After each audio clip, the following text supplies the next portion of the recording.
আসসালামু আলাইকুম। আজকে দেখাচ্ছি বেগুনের অসাধারণ স্বাদের একটা রেসিপি। এভাবে গোল করে বেগুন কেটে নিয়ে মাঝখানে অংশটা গোল করে আমরা কেটে এটা খুলে নেব।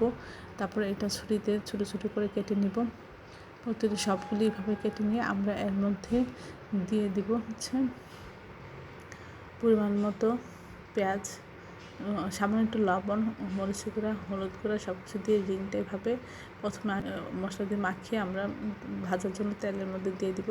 আর যে মাঝখানে বেগুনের কুচি করে রেখেছি সেখানে সামান্য একটু পেঁয়াজ, কাঁচামরিচ, লবণ দিয়ে একটু মাখিয়ে নেব। আর এর মধ্যে দিয়ে দিচ্ছি আধা চামচ হলুদ গুঁড়া, আধা চামচ ধনিয়া গুঁড়া, আধা চামচ জিরা গুঁড়া, আধা চামচ লবণ, আধা চামচ আদা বাটা, আধা চামচ রসুন বাটা।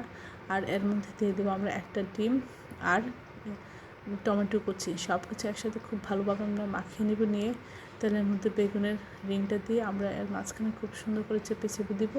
তারপর এক পাশ ভাজা হলে উল্টে আমরা অপর পাশ ভেজে নেব। এই রেসিপিটা খেতে অসাধারণ হয়েছিল। আশা করি আপনারা একবার হলেও এই রেসিপিটা ট্রাই করবেন। সবাই আমার চ্যানেলটি লাইক এবং শেয়ার দেবেন, সাবস্ক্রাইব করবেন, প্রিয়জনকে বেশি বেশি করে শেয়ার দেবেন।